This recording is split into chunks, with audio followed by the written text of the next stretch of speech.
環球大戰線深入世界最前線，全球各地的觀眾朋友，大家好，我是葉思敏。今天節目我們會來關注到的是美伊戰事，伊朗雙咽喉現在來做反擊了，包括卡住的是他說他全面掌控了荷姆茲海峽，那麼下一局會堵在曼德海峽這邊，他說要全部給他封鎖住。川普的部分則是高估了美軍的實力，慘認慫哦。今天就這些議題我們會一起來做關心，也特別提醒觀眾朋友，在看到我們的節目的時候，記得先幫我們點讚，並且如果希望跟我們互動，在留言區寫下思敏我在哪個城市收看，並且寫下熱推，也歡迎大家持續幫我們按下熱推鍵，讓我們的影片能見度變得更高。好，先歡迎在場來賓，前資深外交官介文汲大使。思敏好，各位朋友大家好。前成功級艦長黃鎮輝艦長。主持人各位觀眾大家好。資深媒體人彭華幹幹哥。思敏好，大家晚安。好，觀眾朋友，今天美伊戰事，趕快來關注到我們的3個火線話題。等一下，請來賓一起來特別幫我們做關注的。第一個，伊朗現在是一邊放話了，他說會接下來封鎖荷姆茲海峽，一邊他也在演繹下一個戰場會出現在曼德海峽這邊來開新的戰線。川普現在說要做的軍事施壓，到底是逼談，還是把戰火現在推向失控呢？這是第一個問題。第二件事情，我們來看到伊朗一邊喊停談判，一邊又強硬的反擊，但是川普卻公開說了，美伊的談判1周之內很有可能就可以達成協議了。他現在是找一個借口來趕快宣布勝利嗎？第三件事情我們要來看到的是，伊朗的底氣來自於哪裡呢？為什麼敢跟美國硬碰硬？是不是在背後有來自於中國大陸武器的援助？現在來自於外媒的報道說，背後有來自於中國大陸的肩射飛彈之外，還有來自中國大陸的預警雷達，甚至是飛彈燃料的供應在撐腰嗎？今天就這些議題，我們會一起來做關心。美伊衝突在和談這個當中，我們想看到的事情是，現在軍事動作不斷，雙方已經正式的進入到了消耗戰。美國一直說自己是在打一場自衛性的打擊，但是伊朗就非常嚴正的說，美國是侵略，所以呢，雙方的戰火不斷的在升級。而近期我們要特別來看到，從5月底一直到6月，才到6月初而已，非常多場的衝突，來自於美伊的衝突，我們為觀眾朋友特別整理出來，稍微來看一下。包括在25號這一天，美國對伊朗的南部，這個是它的阿巴斯港發動的突襲，鎖定的是飛彈的發射設施跟伊朗的水雷艇。26號之後，伊朗方面則是立刻反擊，擊落了一架美軍的 MQ-9死神無人機，並且對美軍的 F-35開火，迫使這架飛機改變了航向。緊接着28號，美國再度的對伊朗攻擊，打它的無人機地面控制，發動防禦性的一個打擊。28號的時候，伊朗又反擊了，這一次打的是科威特的美軍基地。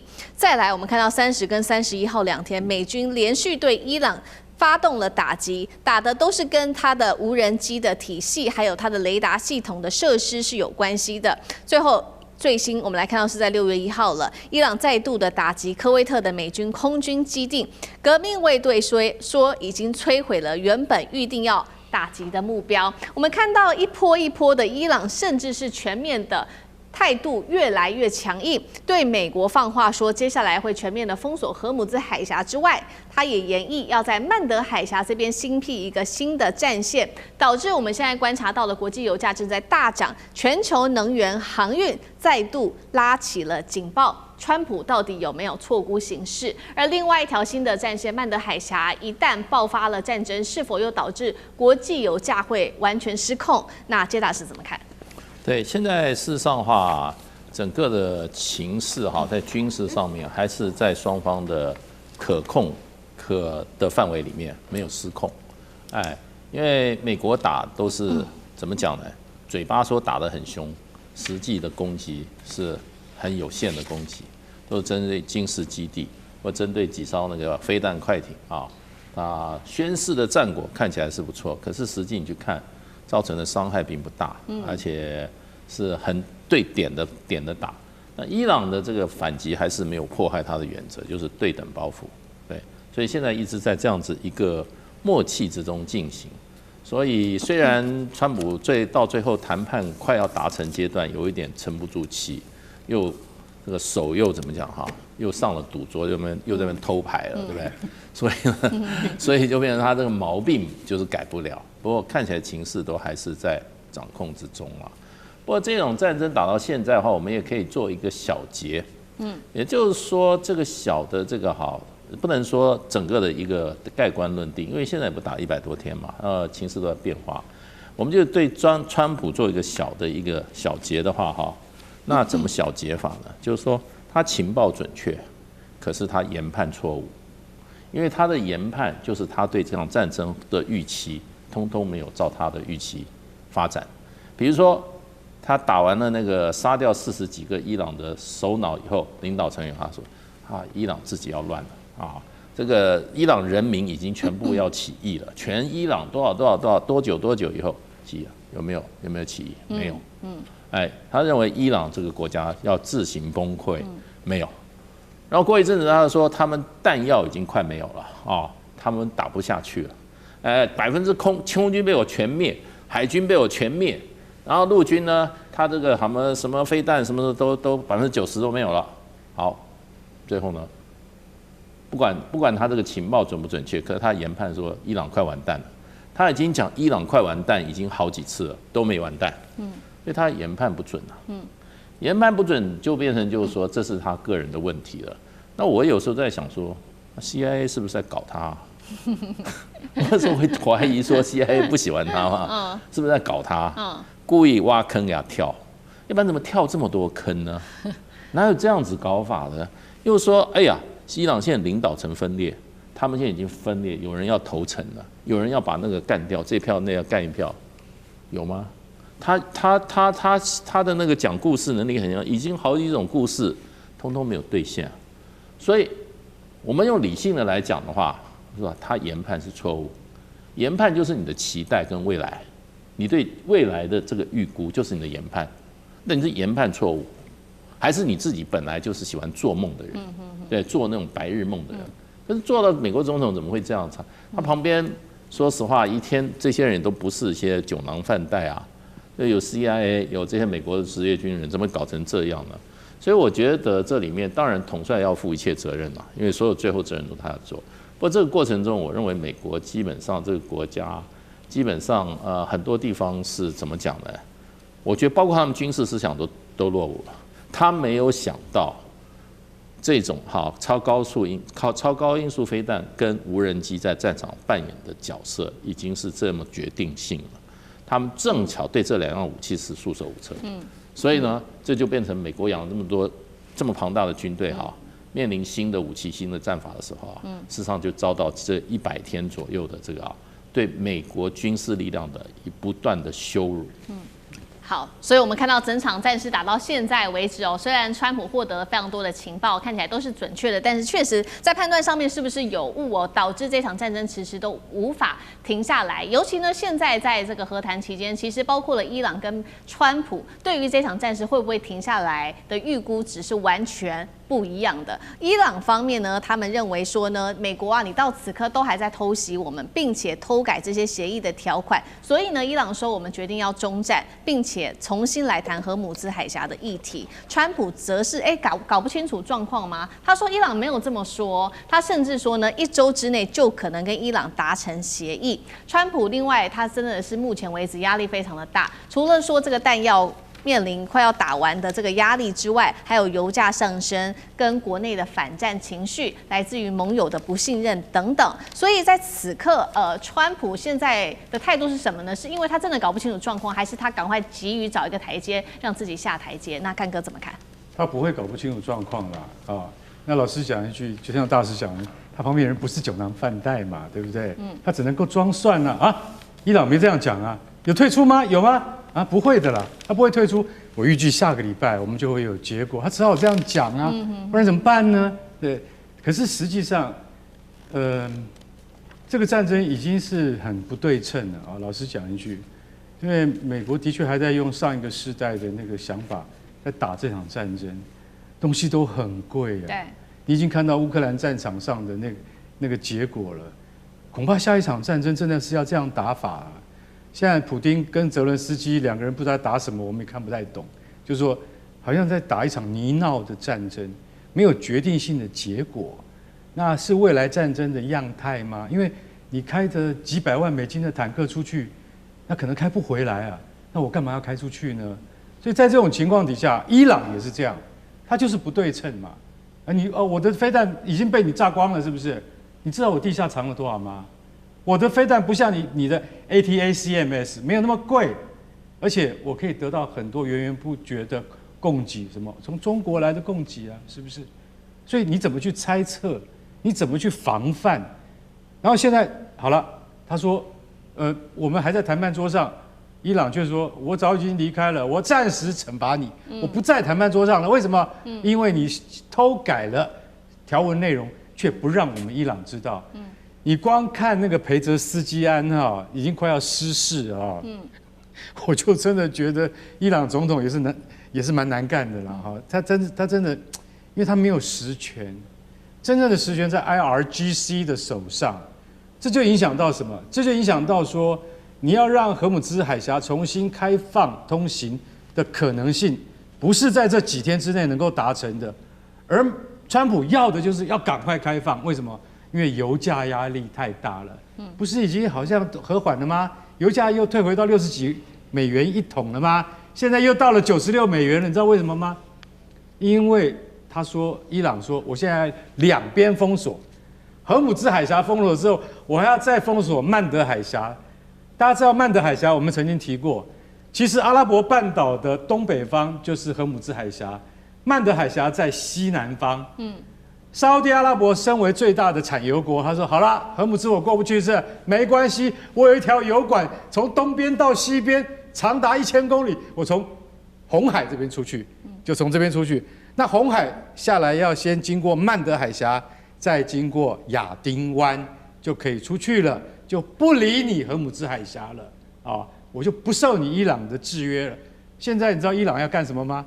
伊朗他現在聯絡也門青年行動，來，還有伊拉克的支持他們伊朗什葉派的那個反對陣營說，來，我們準備幫我把曼德海峽給封起來。我跟你講，沙烏地阿拉伯如果從曼德海峽都出不去的話，那就完了。你知道現在沙烏地阿拉伯也偷偷幹呢，他以前都從荷姆茲，對不對？每天送300萬桶原油出去，对不对？他現在從亞丁灣出去，每天出去700萬桶。那個港口叫鹽布港 ，Mbu 叫鹽布港，每天出去700萬桶。這就是為什麼我告訴各位，這就是為什麼全球油價沒有狂飆的原因所在。鹽布港每天出去700萬桶原油是沙烏地阿拉伯的，然後一直沒有造成油價波動。如果伊朗今天開闢第2戰場的話，那沙烏地阿拉伯標準玩完了。玩的話，一桶油就不是美金100塊了，而是100多塊，甚至到120塊。如果到了120塊，不是只有沙烏地不要活，是我們也跟着都不要活了。那你要逼伊朗到這個地步嗎？如果是，我覺得川普你還是實際一點的，趕快啦，講出一點有用的東西啊！不要再在那個濃縮鈾上面一直堅持啊，那沒有用的。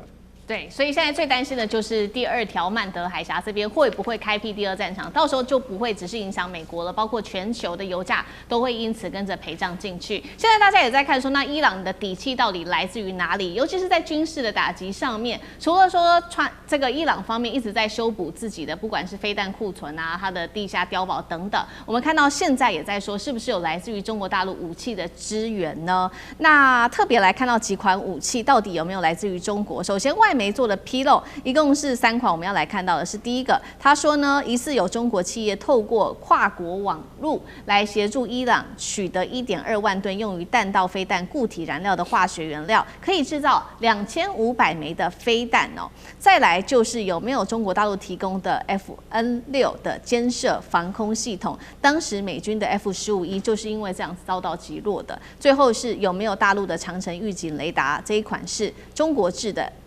YLC-8B， 那艦長怎麼看？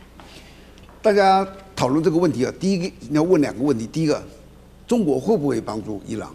第二個，如果他會幫助，他從什麼時候開始，在什麼情況下幫助的？那全世界啊，你去查，就反美勢力的前3大是俄羅斯、中國跟伊朗。除了他們的跟美國的這種意識形態的對立以外，還有就這3個國家的實力，它的人民的這種強大的這個人民的這個人數，所以前3的還是這3個。那因此，如果你是這3個國家，我說俄羅斯跟中國，你會不會幫助伊朗？如果伊朗現在跟美國在打的時候，你們都在反美，你們當然會幫忙。所以第一個前提，他會幫忙。那什麼時候開始的呢？因為以前伊朗是親美國家，巴勒維王朝，什麼時候開始變成反美？1979年伊斯蘭革命衛隊成立之後，他就開始從親美變成反美。那因為他變成反美，所以西方國家開始制裁伊朗。那從制裁開始，你說伊朗我能靠誰？他當然掉過頭去靠中國，或者跟這個俄羅斯。從那時候開始，他就跟中國建立了許多的軍事方面的合作。他基本上他還算有點骨氣的，他覺得他買什麼東西之後，他一定回來做一個逆向工程，然後接着他就會自己生產。